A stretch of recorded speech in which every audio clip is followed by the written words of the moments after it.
You back the truck up to the feed store and you swing that sack up onto your shoulder, 50 pounds of grain.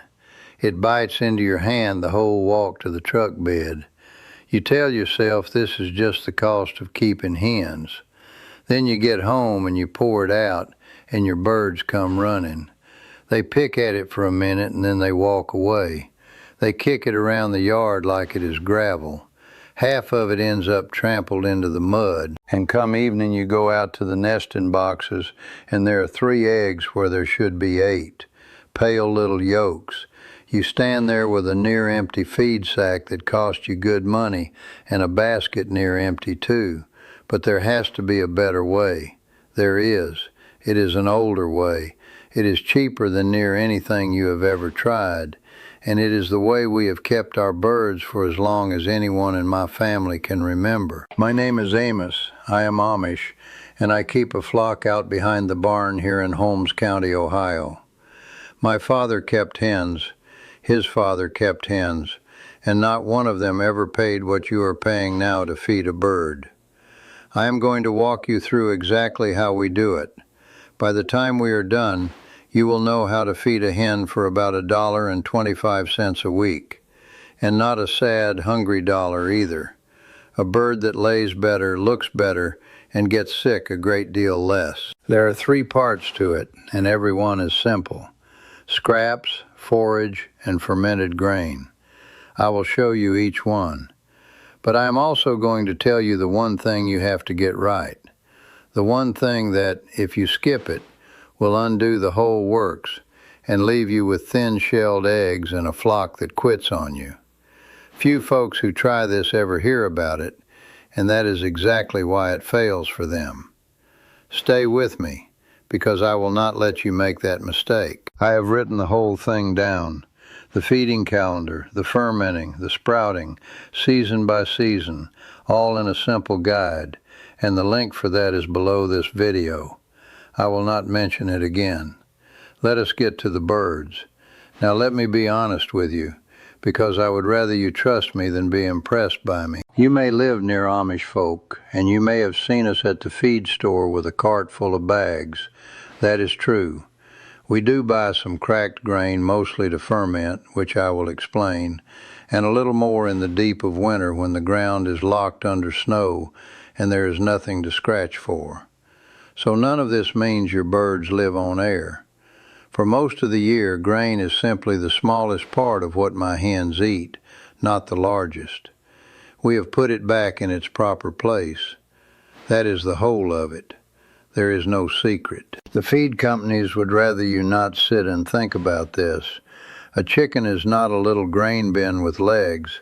A chicken is a jungle bird.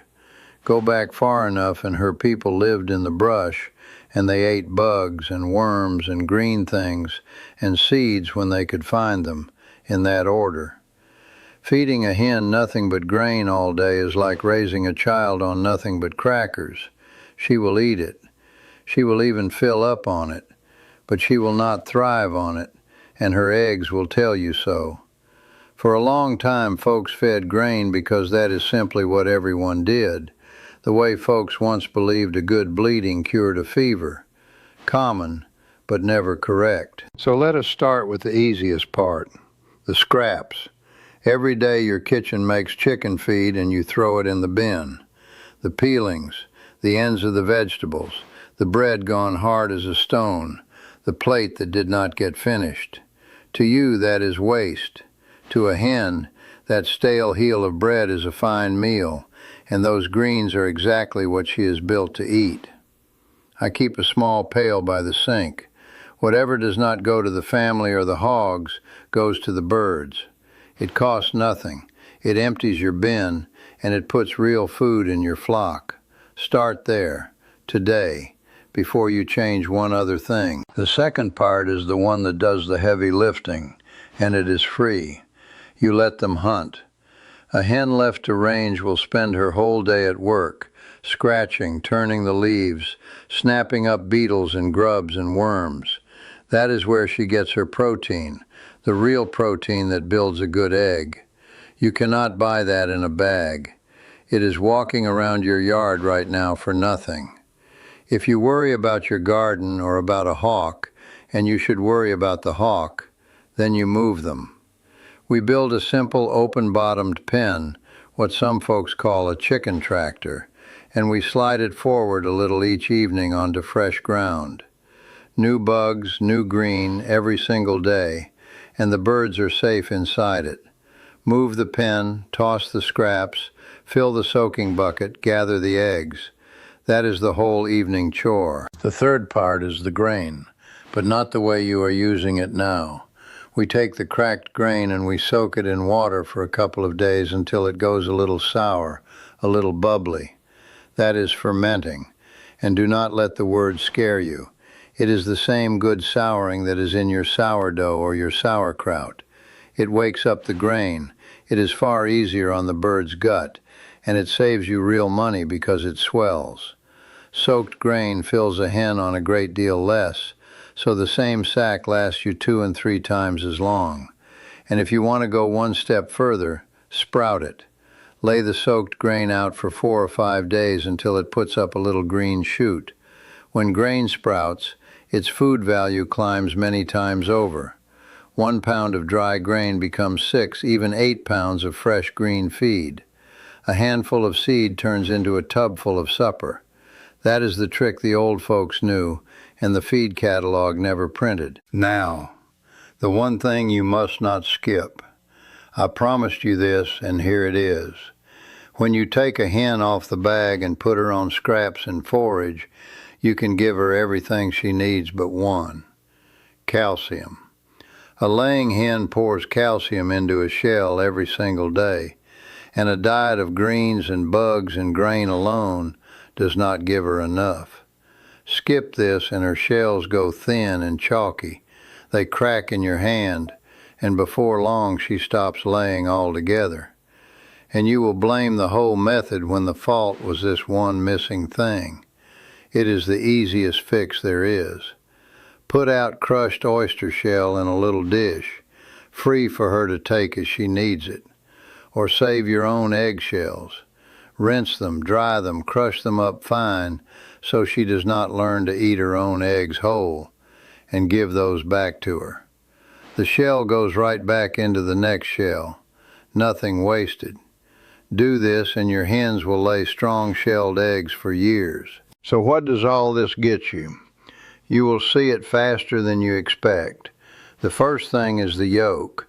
Crack an egg from a hen who has been hunting bugs and eating greens, and the yolk comes out deep orange, near the color of a sunset, not the pale yellow you are used to. That color is the health going in, coming back out. Those eggs carry more of the good things, more of the vitamins, more of the omega-3 that folks pay dear for at the store. The second thing is the bird herself. The feathers come in sleek and shining. She stands taller. She is busy and alert instead of sitting heavy and dull in the corner. A hen on this diet carries less fat and moves better, and a lighter, healthier hen lays more. The basket fills faster than it ever did on grain. And the third thing is the part you will be most thankful for. They get sick a great deal less. Fewer troubles, fewer losses, and a lot less standing in the run trying to doctor a poorly hen. A well-fed bird mostly takes care of herself. I will give you one honest caution so you are not disappointed. None of this overrules the season. When the days grow short, under about 14 hours of light, a hen slows her laying no matter how well you feed her. That is her nature, and it is a good rest for her. Feed her this way and she comes back in the spring strong and ready.